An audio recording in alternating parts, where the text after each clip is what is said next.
By the way, at 12 noon straight up, all references to climate change were removed from the official White House website. Back in just a second.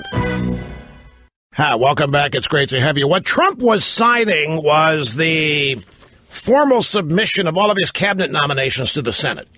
That's what he was signing. There were no executive orders. That's going to come later today. There are a bunch of executive orders that Trump's going to sign. The Obamas are now boarding the 747-400 that will take them out to Palm Springs in California. They just had a little going-away ceremony in the hangar at Joint Base Andrews. I don't know if it was the Congressional Black Caucasians in there or the Democrats that didn't show up at the inauguration that were in there. I really don't know. There was a crowd of people.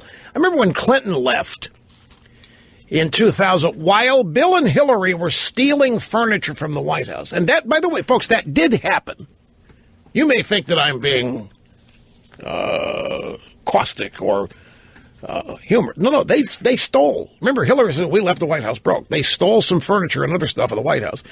But Janet Reno had her own departure ceremony in a hangar before she left. She was Attorney General. There were all kinds of people in the Department of Justice out there to wish her off. And then other cabinet people had their own going away ceremonies in the hangar. Obama just had his. So he and Michelle just boarded the plane, which is the one that always ferried them around as Air Force One.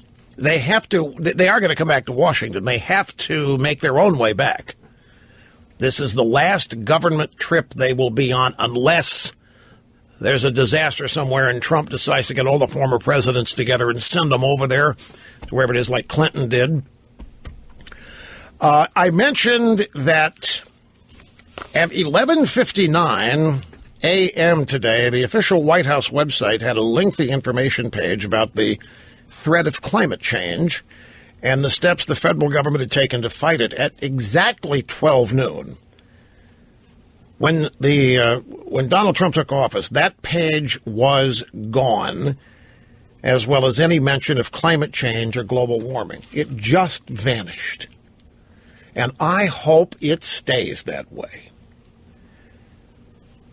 Rex Tillerson is now at the official congressional lunch. He was probably talking oil drilling with John Rogers. That's who his table mate was. They're in Statuary Hall. What is so funny? And I'm sure they were. I know he's Secretary of State. That's his expertise. Secretary of State, he's talking to Chief Justice Rogers. Roberts. I'm sure there was offshore drilling of some kind.